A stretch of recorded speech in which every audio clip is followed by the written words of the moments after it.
वैष्णव जन स्पंदन गांधी विचार के। નમસ્કાર. વૈષ્ણવજન સ્પંદન ગાંધી વિચાર કે ગુજરાત વિદ્યાપીઠના આ પોડકાસ્ટમાં આપ સૌનું હાર્દિક સ્વાગત છે. આજે આપણે ગાંધી વિચારને ભરેલા સુશ્રી કુસુમબેન શાહને મળીશું. કુસુમબેન શાહનો પરિચય થોડો આપું. કુસુમબેન શાહનો જન્મ 1944માં શિંદખેડા, નંદુરબાર, મહારાષ્ટ્રમાં.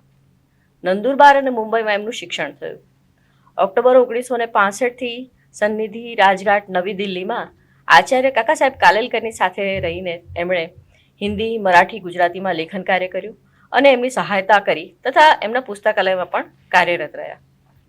કાકા સાહેબ સાથે વર્ષો સુધી અનેક વખત એમણે ભારત ભ્રમણ પણ કર્યું અને એમની રચનાત્મક પ્રવૃત્તિઓ તથા સર્વધર્મ, ભાષા, સંસ્કૃતિ, જાતિઓની વચ્ચે સમન્વય સાધવો એવા અનેક કામો એમણે કર્યા. એમણે કાકા સાહેબના હિન્દી તથા ગુજરાતીના જે લેખો છે અને જે પુસ્તકો છે એનું ગ્રંથાવલીનું સંપાદનનું એક મોટું કામ એમણે સંભાળ્યું. નયે નયે અનુભવ તથા ગુજરાતી હિન્દી સ્વયં શિક્ષક આ પુસ્તકોનું લેખન કાર્ય પણ કર્યું. કાકા સાહેબના સાહિત્યના ચિંતનનો સંગ્રહ એટલે મધુ સંચય એ તૈયાર કરાવવામાં પણ એમણે બહુ જ મહત્વની ભૂમિકા ભજવી. ગાંધી હિન્દુસ્તાની સાહિત્ય સભા, નવી દિલ્હી, જેની સ્થાપના કાકા સાહેબ કાલેલકરે કરી હતી, તેના 1984ના વર્ષથી તે 2019 સુધી તેમણે મંત્રી તરીકેની જવાબદારી સંભાળી અને હાલ આ જે સંસ્થા છે તેના તેઓ અધ્યક્ષા છે. સ્ટુડિયોમાં આપણે એમનું સ્વાગત કરીએ અને એમના અને કાકા સાહેબના સાથે કામ કરવાના સ્મરણો જે છે, એક શૃંખલા છે, એના વિશેની આપણે વાતો એમની પાસેથી એમના મુખ્ય સાંભળીએ. સ્ટુડિયોમાં આપનું સ્વાગત છે कुसुमबेन. धन्यवाद. कुसुमबेन, बहुत लंबे अरसे तक आप दिल्ली में रहे हैं, तो आप हो सके तो हिंदी में भी बात कर सकती है, गुजराती में भी कह सकती है, जैसा आप कंफर्टेबल समझे. मैं कोशिश करूंगी कि आपको हिंदी में प्रश्न करूं सो दैट आप अच्छे से उसको समझ सकें. काका साहब के साथ आप कैसे जुड़े? काका साहब के साथ जुड़ने का तो बहुत महान प्रसंग है जो ईश्वर ने मुझे दिया था. मैं गुरु की खोज में थी. विनोबा जी पद यात्रा में नंदुरबार आए थे 1955-56 में. तब मैं उनको बुधान यात्रा के लिए सर्वोदय पत्रिका माने फॉर्म जगह जगह भरवाती थी और साहित्य के बिक्री करती थी. तो सब विनोबा जी के शिष्य मुझे जानते थे और मेरे साथ संपर्क रखा था. जब मैं गुरु की खोज में बीए के बाद निकली तो विनोबा जी ने कहा कि मैं तो पदयात्रा में हूँ, मैं साथ नहीं रख सकता. मेरे 2 भाई है, बालको जी भावे, शिवाजी भावे, वो उनको पूछे. तो दोनों जगह मैं गई, उनको मिली, 2-2, 3-3 दिन रही. उसके बाद मैं पौंडेचेरी आश्रम के बारे में मुझे सुनने को मिला, तो मैं घर से निकलकर पौंडेचेरी पहुंच गई थी. तो वहाँ मदर के पास में लेटर दिया. मदर ने कहा बिना बुलाए क्यों आई. मुझे तो एक अंदर उत्कंठा थी, तो मैं पहुंच गई थी. लेकिन आई है तो 8 दिन उन्होंने गेस्ट हाउस में मुझे रखा. उसके बाद मेरे भाई ने बम्बई से पैसे भेजे तो मैं 2 महीने रही और 2 महीने तक वहाँ के सब साधकों से संपर्क करा, उनकी प्रवृत्तियाँ देखी. उनके प्लेग्राउंड में मैं ध्यान के लिए बैठती थी वगैरह. फिर वापस बम्बई जाना था तो मैं श्री अरविंदो के समाधि के पास बैठी और प्रार्थना की कि मैं सब साधकों से कुछ कम दर्जे की हूँ, मुझे नहीं लग रहा. श्री अरविंदो जी को प्रार्थना करी, लेकिन मेरे योग्य गुरु और मेरे योग्य स्थान पर मुझे पहुँचा दो.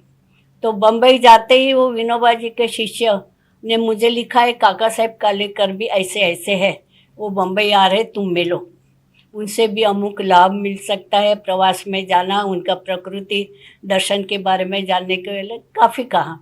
तो काका साहेब जब बम्बई आए तब उनका बॉम्बे यूनिवर्सिटी में लेक्चर थे 3, तो वहाँ गए थे, वापस आए. फिर आए, वो कमरे में बैठे. सरोजबेन नानावटी उनकी धर्म बेटी थी, उनके घर में रहते थे. तो मैं जाते ही कमरे में कहा कि जिस योगी का मैंने दर्शन कराया यही है. एकदम मुझे अंदर से लगा। फिर काका साहब ने पास में बैठा है प्यार से, और मुझे गुजराती, हिंदी, अंग्रेजी तीन भाषा में थोड़ा थोड़ा लिखवाया। ये मेरी परीक्षा थी, तो मैंने बहुत लिख कर दिया, तो उन्होंने मुझे पास करा। फिर मैंने जब जब वो बम्बई आते थे तो वो अपना पत्रव्यवहार मेरे से करवाते थे, लिखवाते थे, और लेख लिखवाना, पत्र व्यवहार वो सब करती थी, मराठी, गुजराती, हिंदी में। फिर 6 महीने तक मैंने वहाँ माटुंगा SNDT कॉलेज में लाइब्रेरी का काम मेरे प्रिंसिपल बहन ने, धैर्य बड़ेबेन वोरा ने दिया कि तू ये काम कर। तो मैंने कहा अच्छा है, मैं आश्रम में जाऊंगी, संस्था में जाऊंगी, ग्रंथालय संभालना है मुझे, ये अच्छी प्रवृत्ति है। तो मैंने सीख लिया 6 महीने तक। फिर मैंने काका साहब के साथ जाने का निर्णय करा दिल्ली में।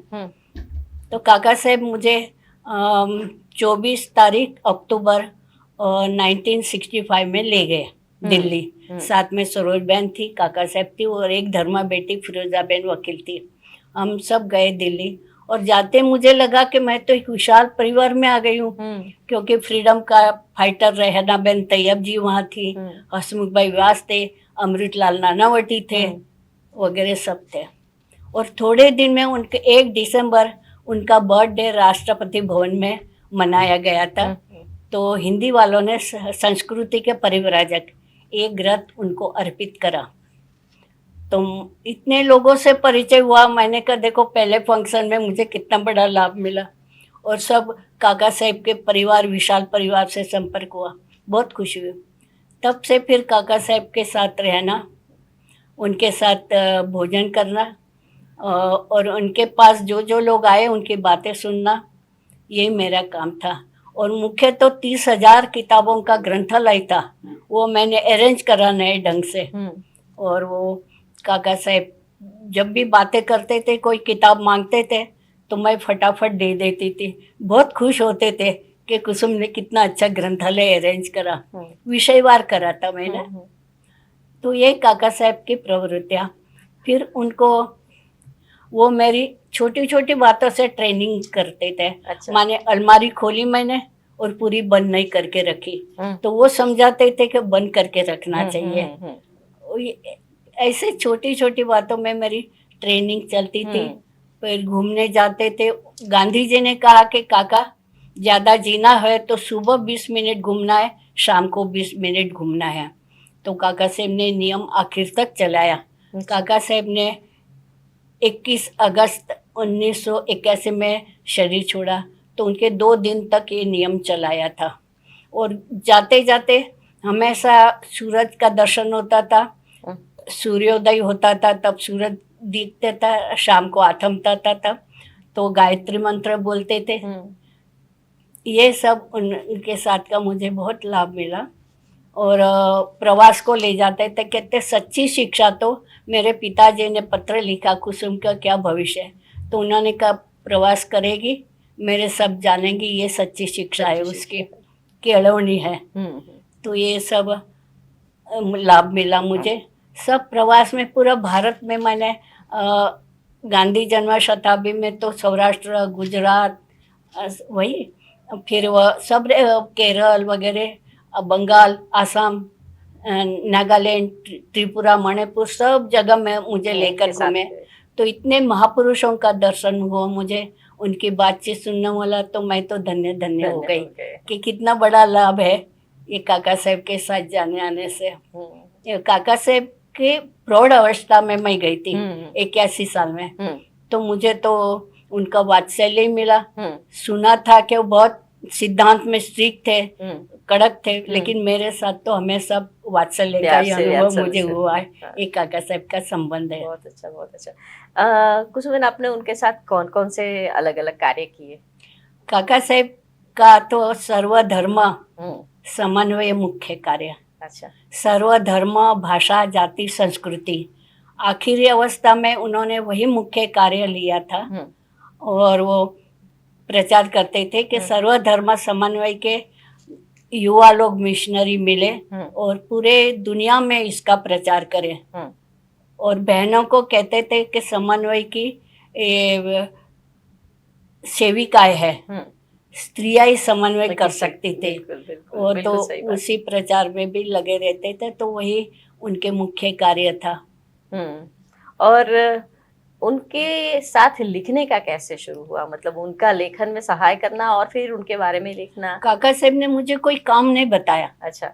मुझे जो सूझा, वो प्रवास में जाते थे तब मैं पत्र लिखती थी, उनका जवाब देते थे। नए टाइम होते तो मेरे हाथ से ही आकर लिखवाते थे। तो एक किताब भी सप्रेम सुभाषित निकली है, वो किताब मैंने दी है, नवजीवन ने छापी है।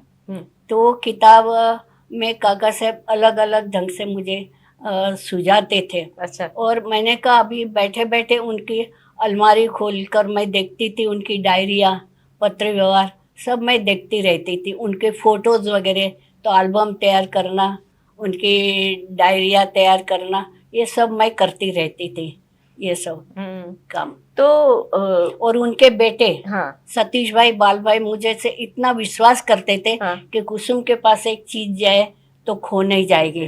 तो अपने मूल्यवान जो फोटो थे परिवार के वगैरह सब मुझे दे दिया था, और कि कुसुम जो इसका करना हो। तो ये काम करने में भी मैं सफल रही। और जहाँ भी जाती थी काका साहब के साथ, तो सभाएं होती थी, तो उनकी किताबें लोग मांगते थे, तो बड़ी अटैची किताबों की लेकर घूमती थी। और फिर फोटो के भी तो स्वाक्षरी के लिए सब मेरे से खरीदते थे, छोटी बड़ी सब कॉपियाँ। तो स्वाक्षरी भी काका साहब की लोगों को बहुत महत्व की हो गई। लेकिन मैं ये कह दूं कि काका साहब के जो कार्य का आपने पूछा, उनका समन्वय का, तो भाषा समन्वय में मैंने 1975 में गुजराती से शुरू करा क्लास, दिल्ली में समन्वय भाषा केंद्र शुरू करा। पहले गुजराती से, क्योंकि मैं गुजराती पढ़ा सकती हूँ। तो गांधी दर्शन में कहा मैंने कि देखो तुम्हें ओरिजिनल गांधी साहित्य पढ़ना है, पत्र पढ़ना है, तो गुजराती सीखो। तो सब पूरा स्टाफ ने आधा आधा घंटा लंच टाइम में गुजराती पढ़ा। और बच्चे मेरे पास शाम को पढ़ने आते थे, उन्होंने गुजराती पढ़ा। तो एक साथ में 50 विद्यार्थी मेरे परीक्षा में बैठे। तो हमारी संस्था वालों को, पदाधिकारियों को उत्साह आ गए, तो बहुत बड़ी अच्छी प्रवृत्ति शुरू करी है। तो फिर गुजराती के बाद मराठी, गुजराती के लिए चंद्रकांत भाई मेहता मिल गए मुझे, दिल्ली यूनिवर्सिटी से और टीचर मिल गए, और मराठी के लिए मिसिस लेले मिल गई। सब सेवाभावी लोग मेरे साथ जुड़े, और पूरा दिल्ली में प्रसिद्ध हुआ हमारा केंद्र, और के भाषाओं का चल रहा है। तो दिल्ली यूनिवर्सिटी से भी विद्यार्थी आ जाते थे हमारे यहाँ पढ़ने के लिए, क्योंकि वहाँ तो किताब लिया ऐसे पढ़ते थे और अनुवाद करते थे। हम तो अल्फाबेट से लेकर, और वो परीक्षा मैंने अपना विद्यापीठ की परीक्षा ली थी, बाल पोथी से लेकर विनय तक की सब परीक्षा कई विद्यार्थियों ने दी है। तो ये भाषा वर्ग बहुत महत्व हुआ दिल्ली में। भाषा वर्ग चलता था, सब धर्म के त्योहार हम मनाते थे वगैरह, सब ऐसे सब प्रवृत्तियां करी है बहुत सारे। और चरखे का काम, खादी का, जब काका साहब साबरमती आश्रम में आए थे तब कृष्णराज भाई गांधी और प्रभुभाई गांधी दो मिलकर काका साहब के साथ खादी के बारे में चिंता कर रहे थे कि इनका भविष्य क्या है। तो काका साहब ने कहा मैं जवान होता तो मैं खादी का काम करके दिखाता। तो मैंने कहा काका साहब आपने कर सकते हो, आपके शिष्य हम तो बैठे हैं। तो मैंने दिल्ली जाकर तुरंत खादी का काम शुरू करवा। वो भी खादी का काम कैसा कि वो सब काका साहब को श्रद्धांजलि में कपड़े खादी मिले, अट्टिया मिली, वो सब से खादी का काम शुरू करवा। तो चरखा सीखने आते थे स्टूडेंट, और फिर वो घर से काट कर लाते थे, उनके बदले में अनाज देते थे वगैरह जरूरत चीजें बहनों को, और खादी का देते थे वगैरह। तो ये अच्छी तरह खादी केंद्र भी चल रहा हमारा, अभी तक चल रहा। और 15 देश के लोग हमारे यहाँ सीख गए चरखा। जापानी लोग इतने सीख कर अच्छी तरह गए कि वहाँ जाकर उन्होंने चरखा क्लब बनाया। अच्छा। तो कपास उगाना, काटना, कपड़ा बनाना, वो सब करते रहे। बहुत अच्छे, बहुत अच्छे। कुछ समय ये बताइए कि गुजरात विद्यापीठ से काका साहब कैसे जुड़े रहे?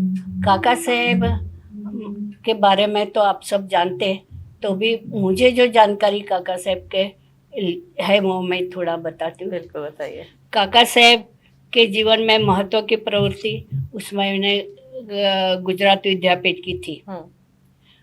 उन्होंने जो ध्यान मंत्र दिया है सा विद्या विमुक्तये, ये उन्होंने दिया, उसका अर्थ भी सुंदर है, गांधी जी को बहुत पसंद आया। और वो फिर 1920 में अगस्त महीने के अंत में अहमदाबाद में चौथी गुजराती परिषद राष्ट्रीय शिक्षण के लिए एक प्रस्ताव पास किया। गुजरात विद्यापीठ का प्रारंभ श्री इंदुभाई याज्ञनिक के आग्रह से हुआ था, ये तो आप जानते हैं। परिषद में जो समिति थी उसमें आश्रम से 2 लोगों को लिया, किशोरलाल भाई को, काका साहब को वगैरह। और वो जो वहाँ समिति थी और कार्य करने के लिए आश्रम वाला 2-3 लोग भी थे। किशोरलाल भाई और काका साहब गुजरात में बहुत घूमे, विद्यापीठ का काफी प्रचार करा। 2-3 महीने में विद्यापीठ की स्थापना करी, देश असहकार नीति का स्वीकार किया, एक स्वतंत्र यूनिवर्सिटी स्थापित करने का काम गुजरात ने प्रथम किया। सब गुजरात विद्यापीठ में आने लगे तो अखिल भारतीय ये संस्था हो गई। तो उसमें माध्यम क्या होना चाहिए? हिंदी, ये तो हिंदी हुआ, लेकिन काका साहब ने कहा अंग्रेजी भी होना चाहिए, अंग्रेजी का विरोध नहीं करना है। काका साहब ने वहाँ एक आर्य विद्या मंदिर भी स्थापित करा। अच्छा। उसमें शुक्लाल जी, जीन विजय जी, बेचरदास जी जैसे विद्वानों को ले आए और फिर पुरातत्व विभाग भी स्थापित करवाया। ये सर्व धर्म समन्वय की दृष्टि से सब हुआ है ना। धर्मानंद कौशंबिचों को लेकर आए। पुरातत्व विभाग बहुत महत्व के थे, पुस्तक भी उस वहाँ से छापे गए हैं। ये विद्यापीठ का उनका पहला काम है। और उन्होंने कुल नायक की जिम्मेवारी संभाली और तब गांधी जी ने उनको ये भी मान दिया सवाई गुजराती। ये काका साहब को महत्व का था। उस समय का अभी मैं जब लास्ट में आई थी, श्रीमान नारायण जी राज्यपाल थे, तब वहाँ मदालसा बेन ने गांधी वालों को इकट्ठा करा था। सब अपने बुजुर्ग सब गांधी वाले आए थे और गुजरात विद्यापीठ में तब पदवीदान समारंभ था। तो हम भी आए थे उसमें। तो काका साहब ने प्रोग्राम होने के बाद मुझे ऊपर ले आए सीढ़ी चढ़कर कि कुसुम देखो ये हमारी सीढ़ी है, तुम्हारे पास फोटो है वो। अच्छा। यहाँ से ऊपर ये जाओ, इस राइट साइड में ये मेरा कमरा था। अच्छा। तो कमरा भी दिखाया मुझे। बाद में वो वर्धा गए, उसके बाद गांधी जी आए तो फिर रुके थे। ऐसा तो होता रहा। और उमा शंकर भाई जोशी काका साहब के साथ स्टूडेंट थे तो रहे थे। तो बीच में कहना ये तो उमा शंकर भाई का है, मैंने कहा साथ रहे थे लेकिन उमा शंकर भाई विद्यापीठ के कोई प्रमुख व्यक्ति नहीं थे। तो एक काका साहब भी रहे थे। तो विद्यापीठ में बहुत उत्साह से मुझे काका साहब ने अलग अलग जगह दिखाई थी। काका साहब की स्मृति में आप कौन से और कार्य कर रहे हैं? काका साहब ने जो भाषाओं का तो मैंने बताया, खादी का बताया, फिर सब धर्म का बताया, सब धर्म त्योहार मनाना, अंतरजातीय विवाह भी हमारे का होने का उन्होंने पास कराया था सन्निधि के हॉल में, अलग जाति का। और हमें सब प्रचार करते थे अंतरजातीय विवाह करना चाहिए। विद्यार्थियों को भी सभा में बताते थे कि शादी करनी है तो अंतरजातीय विवाह करो। अच्छा, ये एक अवार्ड आप दे रहे हैं काका साहब की स्मृति, उसके बारे में बताइए। काका साहब की स्मृति में हमने तो 2 आदिवासी एरिया के काका साहब का सही काम है, आदिवासी बहनों और बच्चों के लिए। तो हमने नंदुरबार में एक केंद्र खोला काका साहब की स्मृति में, आचार्य काका साहब कालेलकर लोक सेवा केंद्र। और राजस्थान में काका साहब कालेलकर लोक सेवा केंद्र, वहाँ गौशाला वगैरह ये करी। अभी भी गौशाला भी अच्छी चल रही है। नंदुरबार में भी काफी हमने काम किया है। तो और ये जो जर्नलिज्म के लिए अवार्ड है वो क्या है, कैसे शुरू हुआ वो? तो काका साहब की स्मृति में केंद्र खोला। उसके बाद हमने कहा कि जो नई पीढ़ी है वो जो काम कर रहे हैं उनको प्रोत्साहन हेतु हमें सम्मानित करना चाहिए। जो संगीत का काम कर रहे हैं 5, संगीत, शिक्षा, साहित्य, पत्राचार वगैरह, ऐसे 5 हमने अवार्ड रखा है। तो युवा लोगों को प्रोत्साहन मिले इसलिए ये रखना चाहिए। और उनको रकम नहीं देते, सिर्फ सम्मान करते हैं, शॉल ओढ़ाते हैं, सर्टिफिकेट देते, यही करते। तो आज तक हमने यहाँ से तो 5-6 लोगों को दिया, विद्यार्थियों को सम्मान मिला है। रूपेरा को दिया, किरण भाई को दिया, मनीषा को दिया, और ख्याति को दिया, ऐसे कई लोगों को दिया है। और काका साहब के कामों का वो सम्मान प्रचार हुआ है। हाँ, दूसरा हमने अवार्ड रखा है विष्णु प्रभाकर जी, हिंदी वालों के लिए। वो 6 महीने 1 दिसंबर के बाद काका साहब अवार्ड देते हैं। और 20 में विष्णु भाई प्रभाकर की जन्म तिथि के लिए हम 1 जुलाई में करिए निश्चित, वहाँ तो ये 5-6 लोगों को देते हैं। तो पूरे भारत में आज तक 2004 से शुरू करा, अभी तक काफ़ी चल रहा। संगीत की क्लास चलती है। काका साहब शांति निकेतन में थे, शांति निकेतन से बापूजी के साथ आए। तो मैंने कहा काका साहब को शांति निकेतन से प्यार था, हमें सन्निधि में शांति निकेतन जो है छोटा सा केंद्र हमें करना चाहिए। तो संगीत का हमने करा। हर महीने लास्ट संडे को संगीत के लिए बड़े बड़े आते हैं संगीतज्ञ और अपनी फ्री सेवा देते हैं। और सुंदर कार्यक्रम होते हैं, क्लास भी चलाते हैं, परीक्षा भी देते। परीक्षा के लिए पूरे दिल्ली से अनेक सेंटर से लोग आके परीक्षा देते। प्रयाग संगीत समिति की ओर से करते कार्यक्रम। साहित्य गोष्ठी करते हैं विद्यार्थियों के लिए, युवा लोगों के लिए। ऐसे गांधी एंड कंस्ट्रक्टिव वर्क अपने यहाँ बहुत चलता है। अभी हमारा बोडो लोगों के साथ बहुत संपर्क है, जो असम के, तो उनका सम्मेलन करते, उनके वगैरह लोगों को प्रोत्साहित करते, सन्निधि आते, वो भी हमारा काम अच्छा चल रहा। बहुत अच्छा कुसुम। आपसे मिलकर, आपसे काका साहब की बातें जानकर ऐसा लगा कि जैसे काका स्वयं हमारे साथ है। काका साहब के साहित्य के साथ तो मैं एक रूप हो जाती हूँ। उनका साहित्य तैयार करने में ऐसा होता है कि मैं काका साहब का काम कर रही हूँ। जब काका साहब के जाने के थोड़े दिन पहले मैं कहा काका साहब 24 घंटा अपने साथ रहती हूँ, तो आपके बिना कैसा रहना होगा। तो कहते चिंता मत कर, मैंने रहूँगा तो तुम्हारे साथ हमेशा रहूँगा और तुझे मदद करता रहूँगा। ये मेरा हमेशा अनुभव है। और काका साहब मदद कर रहे, ये मेरे में एकदम हो जाता है। मुझे ये कहते हुए बहुत हर्ष हो रहा है। मैं अपने आप को बहुत ही गौरवान्वित अनुभव कर रही हूँ कि मैं कुसुमबेन के साथ बैठी हूँ और कुसुमबेन से काका साहब की ये सब बातें सुन रही हूँ। गांधी के साथ महादेव और काका साहब के साथ कुसुमबेन, ऐसा संयोग से ही होता है।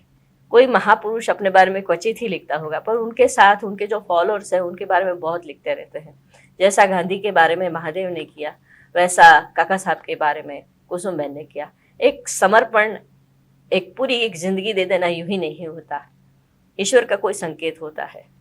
सबकी ये काम, ये सबके बस की बात नहीं है। और ये भी है कि ईश्वर हमें ऐसे काम के लिए पसंद करता है।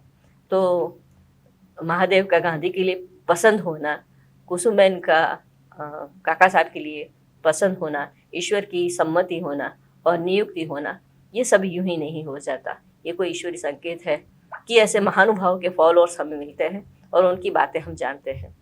ऐसी कई बातें आगे हम करते रहेंगे। अभी यहाँ रुकते हैं। धन्यवाद कुसुमबेन। धन्यवाद। वैष्णव जन स्पंदन गांधी विचार के।